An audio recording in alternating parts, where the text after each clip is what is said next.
I kind of notices sometimes the assignments, the cover page right off the bat isn't formatted properly. So if you go into required assignment formatting, there's a template. So there's a reference video as well. So I'm not going to do necessarily reference in this video because it's already in this one. So I won't waste anyone's time. So if you take a look, it's supposed to be 12 times New Roman, 12 font, a title page, just going through conclusion. Really, your body paragraphs, you can use headers the same as the rubric, so it's easy for us to mark the instructors. Formatting template. Scroll up here. So I'll just show how to make this title page really quickly in Word.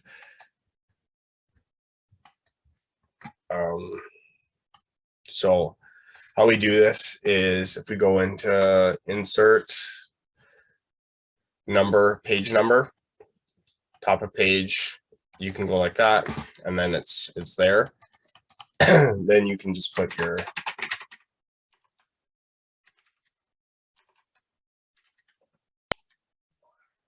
header on there. The reason why it's light colored is just to show it's part of the header. It's actually like if you go to print this, it won't be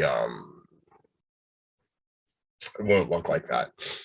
I recommend you submit the documents inside as a PDF. So because there's so many different programs, I find Brightspace can make the document look different than how you had it on your computer. So reformatting it. So when you type this up, you just have the name of the assignment. So this one isn't Bill. This one would be like angle grinder, right? The title of this assignment. Your name, your school ID, and then Sask Polytechnic. And then we just center this. And then scrolling down, author note, this paper was prepared for, taught by John Hancock, which is me. And then that's the title page. It comes from the famous Bob Barker studio in Hollywood. It's The Price is Right. So carry on into the actual assignment. So this assignment is kind of a pre-full incident one. So up to this point in the course, kind of thinking about how we could do the incident here. So I don't, let's take a look at the case study instructions.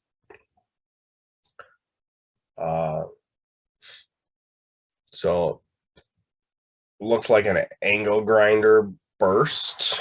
And then we're gonna just write up a report on how this should have been done differently, right? So it's kind of thinking about how this incident occurred, how it would prevent it from occurring again. So usually how I like to do things is you have immediately short-term things that you could implement like within a week or two kind of thing, and then long-term things that an organization would have to implement to make sure something similar didn't happen, or if it did happen, it would be dealt with in a better way, right? So kind of things I would recommend is look up angle grinders in the regulations. There's kind of some special things about that. If you're not familiar with angle grinders, they're really common on construction sites, in metal fabrication,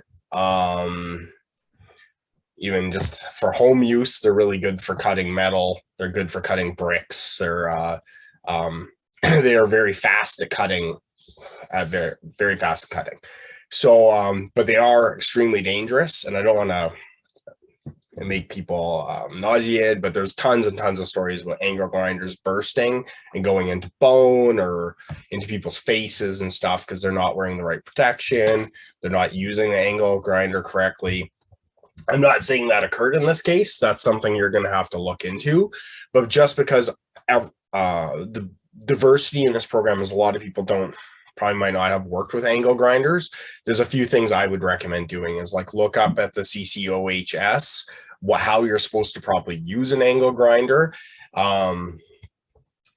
Like I said, or use like look at the regulations about angle grinders, look at the regulations for supervision, look at the regulations for how you're supposed to report an angle grinder incident would be kind of some things that I would do.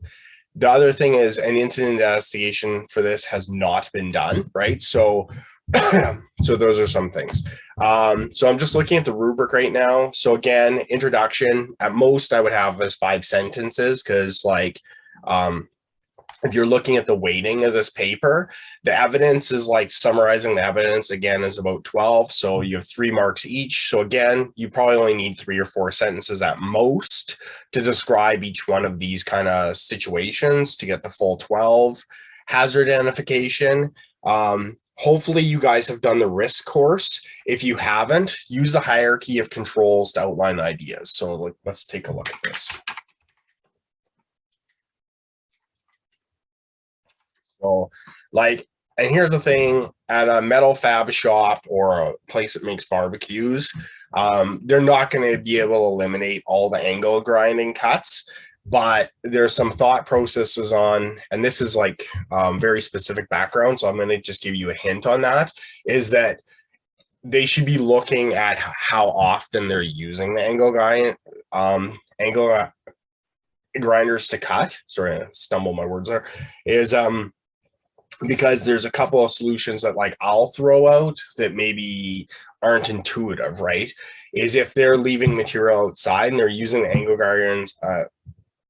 angle grinders to take off rust, they possibly actually could eliminate that by storing the steel differently. So that's, I'm kind of giving you a hint with that one, just because it's not, if you haven't worked with iron a lot, you might not think of that.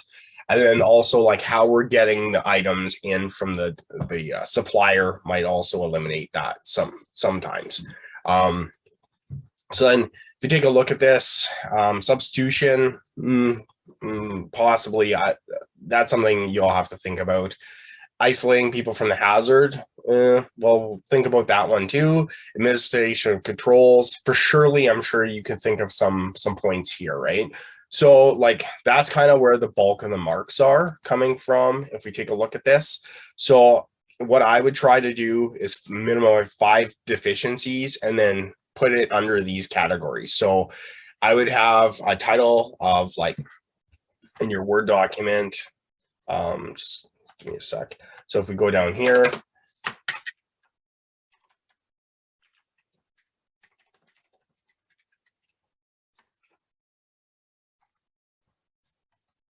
so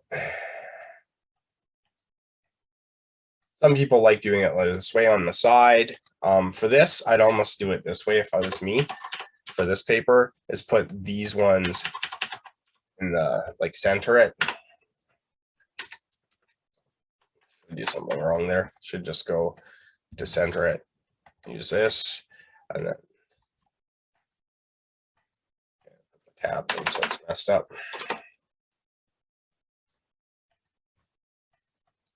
Just because they're subheaders, and then I would go like over here, and then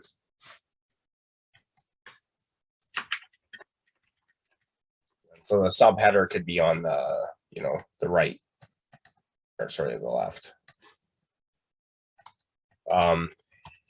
Yeah, like, you know what I mean? So then have one paragraph of that, then going back, elimination, substitution, PV, right? So like have the five things kind of going like that. And then, yeah, you have your ideas in there. How I like the papers written, and this is a free advice for career-wise, is if you were working at this company making barbecues, they do not have a very good safety program. Like, you would not tell the management there necessarily your first week that they don't have a very good safety program. Like, that's a tough sell. That's why you need the organizational behavior course to think about how you're going to communicate your plans. But But really, it comes down to this: is they don't have a very good safety plan. Like any safety professional that walked through that building would instantly see that they don't have a very good safety program. So what we should be thinking about is how we can communicate this well. If you're going to start saying we need to hire people, but do this, buy new equipment, change processes with the floor workers, supervisors, and management, there's going to be resistance to change. So you really want to have strong proof of why you're doing what you do, right? So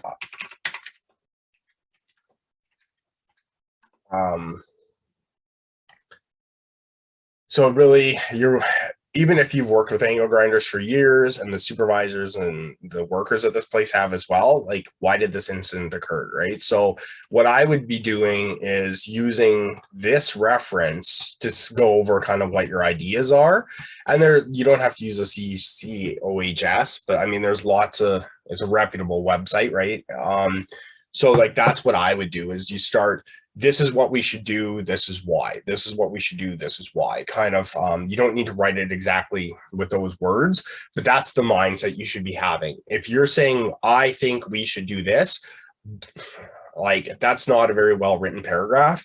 You should write it in the third person, even the OHSP, which is you in the third person, will do this task, right? You don't think, I think, like, that's pretty weak. Like, why do you think that? You should be talking about the tasks like in the third person as well, because in 2 years from now, if like your contract's up and you don't work at this place anymore, arguably you probably don't care because you don't work there anymore, but it should always be the OHSP, right? Like, that's your role in the company. It's not you, me, John, like John Hancock thinks or whatever. Like, no one cares really what I think. It's like what I'm using as a resource to implement. That's what's important. In time at this organization, like in 2 years, they probably will take you, if you say this is what we should do and you've had good buy-in up to this point, they probably will say okay. But like in this case, if you've only worked there like a week or two, it's probably you're going to have a rough buy-in. So what else should we talk about? So there's some incident statements you can use as proof. A picture of what occurred. What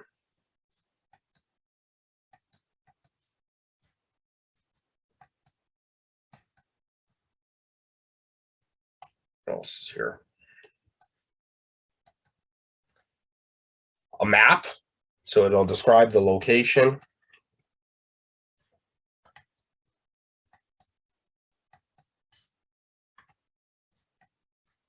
So you could talk about some ideas for the locations. The incident, I believe, did it occur there?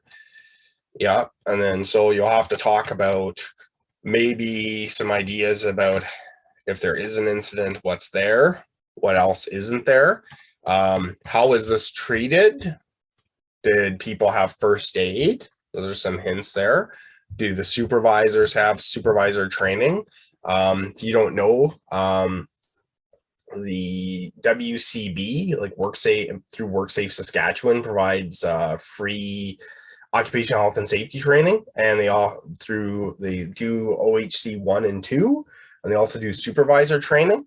This company might be a member of SASM, so you can look up SASM real quick, or if you don't know what SASM is, I guess we could show you real quick.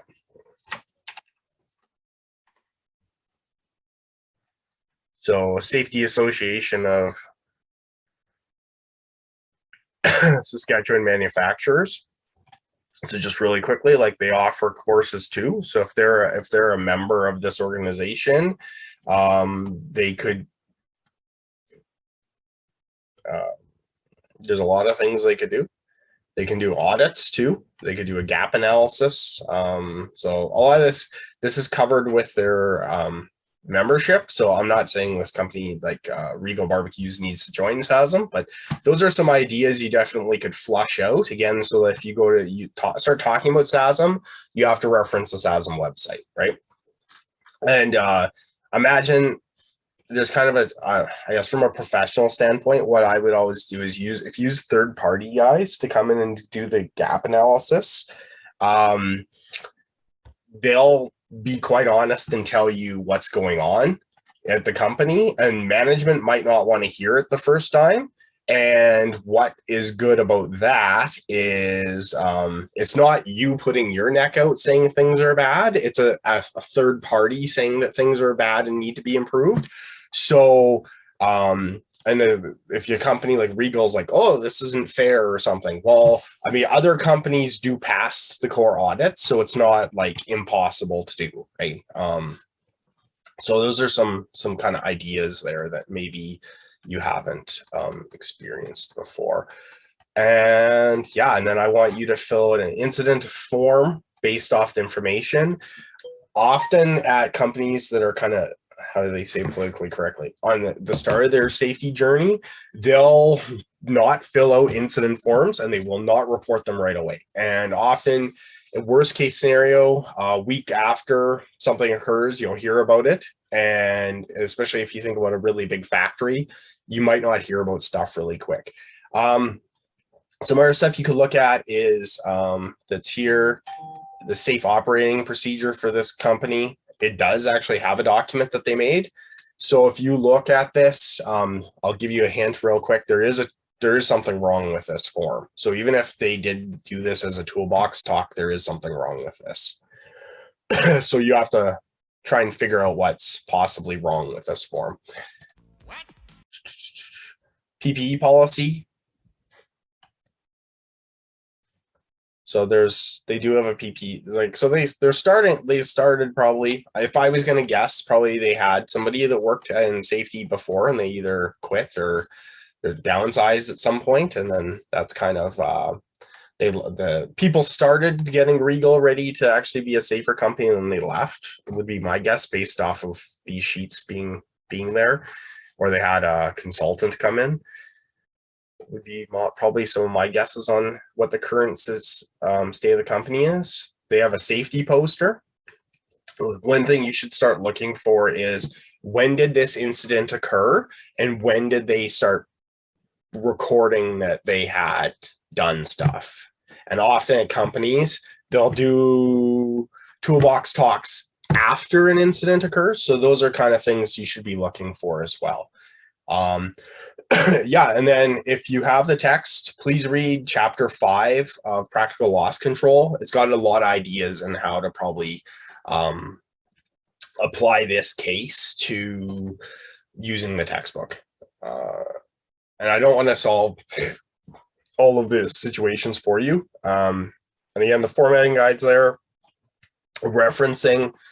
Again, there's already a video about referencing, so I don't want to talk about that. The references should be its own page though. It should be alphabetical. Really quick. People seem confused always by references. I know when I was a student, it was always confusing. Kind of what I recommend doing is, if you're doing a section and you reference like the CCOHS angle grinder, and then so like, especially if you have a bunch, right? So if you have, we'll go check out that website real quick. I'll just give you an example real quick.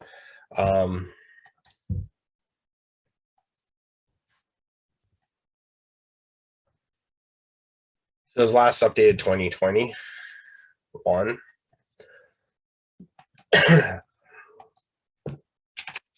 So if you use an idea, like I'm saying, I don't know, the angle grinder,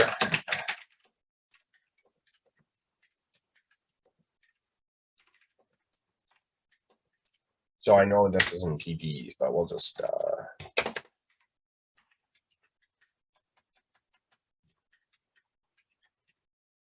okay. Please don't copy that sentence. So what would we do? And then that would be like how you reference it. And so as you're writing a paper, what I would do, this is me, copy this and do your references as you're writing the paper. A lot of people are like, they'll save it all for the end, and it takes a really long time to do.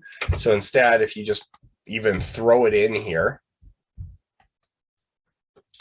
and then so I kept source formatting there for the name, and then there you go. So then I can get rid of this, remove hyperlink, and now I'm not 100% done the reference, but now all I have to do is like put CCOHS period, and I could write out the whole CCOHS, which I should the first time, and then bracket 2021 bracket period, the name. So I'm just going to get rid of this back part here. I guess I am doing references now, so you can laugh at me because I said I wouldn't. This is italicized, and then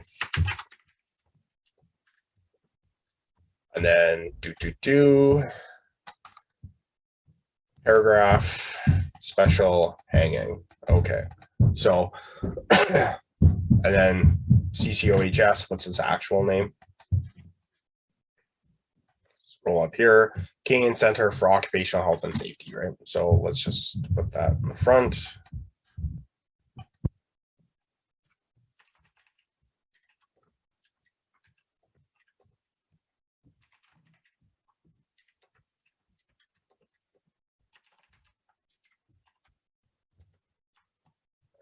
So yeah, there's some ideas. I mean, the paper's not actually is like only like really 6 pages long, kind of when you think about it, based off the instructions when I'm looking at it. So most of the bulk of the marks when we're looking at it are going to be, so like I said, the first section of the rubric is the evidence. I would break this and put this as the main header, subheaders here, like I said, 3 or 4 sentences each. And then the main bulkier marks are identifying the hazards and then coming up with solutions to mitigate these. So really these things can almost parallel these. So the short-term solutions, long-term solutions are really worth the like a quarter of the marks. Half the paper is just like those 2 main sections. So obviously that's where we want to have the bulk of our marks are coming from there. So we want to do that. So some other things, incident investigation form, I'd put this in the appendix. If you haven't ever done this kind of thing before, I'm going to show you really quick. A fault tree. So this is just a start of learning about this. So what are the indirect causes? And then you can put this in the appendix as well. So not worth a ton of marks, but what I would do is do the fault tree before you do this. The main reason for that is you can kind of lay it out. And the fault tree, there's really good examples in the textbook. So I'm not going to spend a ton of time on that, right? Kind of weird number out of 91, but kind of want to keep this a shorter assignment and just get you in the thought process of doing an incident investigation. Okay, so what was I going to talk about? So here is some ideas for doing the appendix. So if you go down, like this guy isn't really filling this out. So appendix. So there's a couple of things I would put in the appendix. So I'd actually have 2 appendices probably here. So you could have appendix A, and that's where I'd put in the incident form. And then I'd have an appendix B, and that appendix B I would put in as a the fault tree. And the reason for that, of doing that, is the page limit on the assignment is kind of short. So it's way better to add in the stuff into the appendix so you're not wasting. Generally, the appendix is marked, but it's not, doesn't count as a page in my viewpoint. So, okay, so how do we do this? So we have appendix A. The thing you can do, let's go back. I'm kind of bouncing around a lot, I feel. Incident report.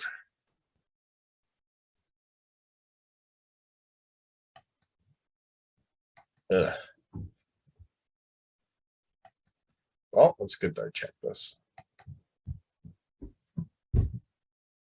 Okay, so after some technical errors, it did download.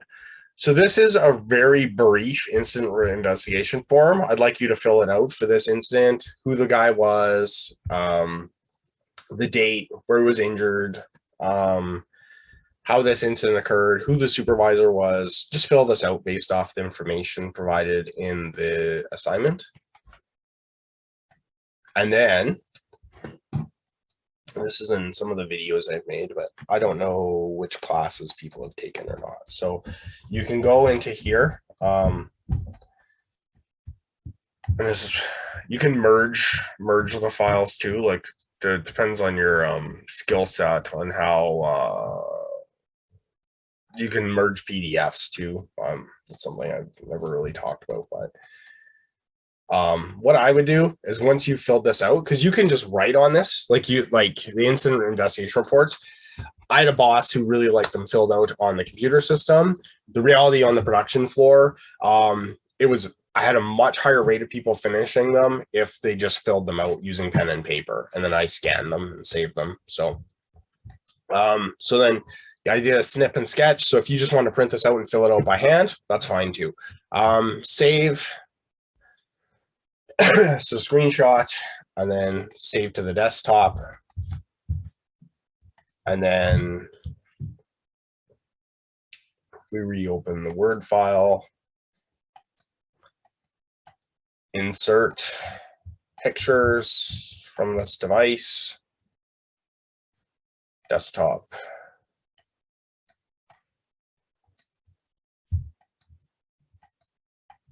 And then, so that's one way of doing it. There's other ways of importing the documents. Generally, it's not a good idea to have a ton of different attachments. The attachments in industry are going to get lost. If you have one file and everything is in that one Word file, there's a way lower chance of losing it, or in emails, like people don't see the second file, just have it all together. Keep in mind the people that you're forwarding this completed document to could be a lawyer, it could be an accountant. Like in safety, it's kind of weird.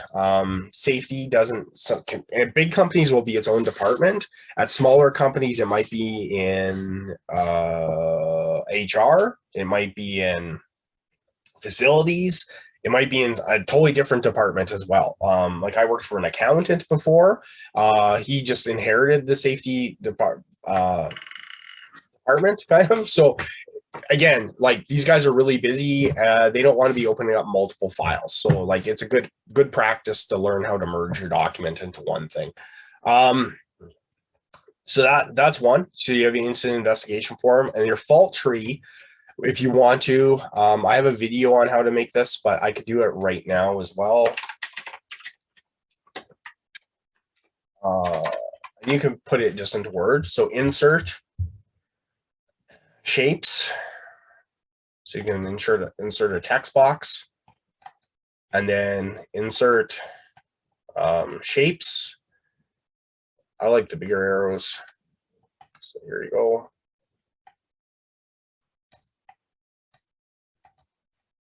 Insert shapes. And then you can build a rudimentary fault tree this way, right? So it's like, well, why is this occurring? And you can go, whatever. I'm not going to do the fault tree for you, but like, obviously the disk burst, what's the underlying cause, and then what's the root cause of that. So like you can, I don't think I get into root causes because we're not into there in the course yet, but that's kind of what we can do. And then you just put in the text in there, and some other things you can do is like just copy, paste, so the arrow is always the same size. So it's a formatting trick you can do. Anyway, so yeah, and then you can copy paste these boxes. So then the boxes are the same size too. That's another thing that's kind of weird, is sometimes like how finicky some bosses are. They'll be more concerned about the boxes lining up than what's in the contents of the document. It's probably not an uncommon situation. So that's kind of my thoughts on how to do this assignment. Hopefully that works for you guys downloading that.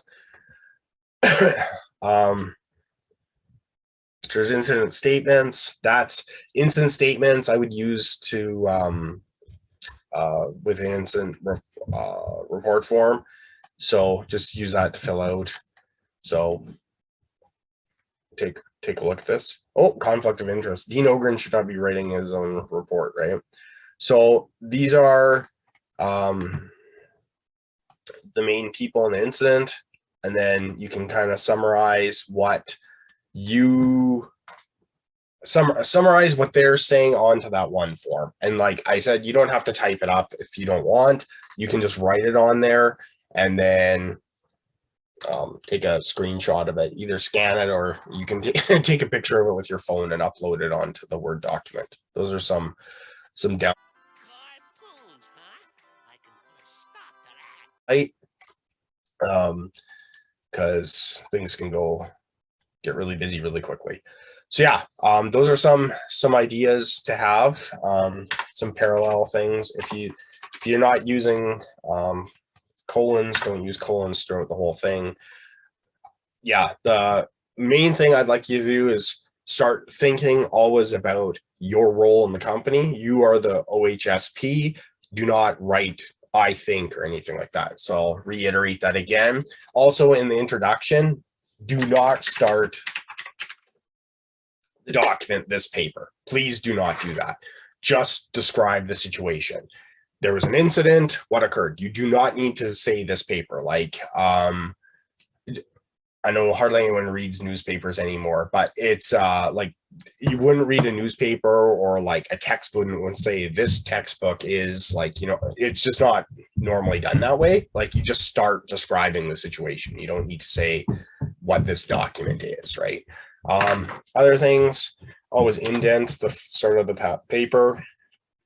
I know a lot of you, this isn't your first course, but some of you, it is your first term. So I'm trying to go over lots of stuff. I think that's all I have. If there's any questions, email me. I'm John Hancock. I'm your instructor for this course, and good luck.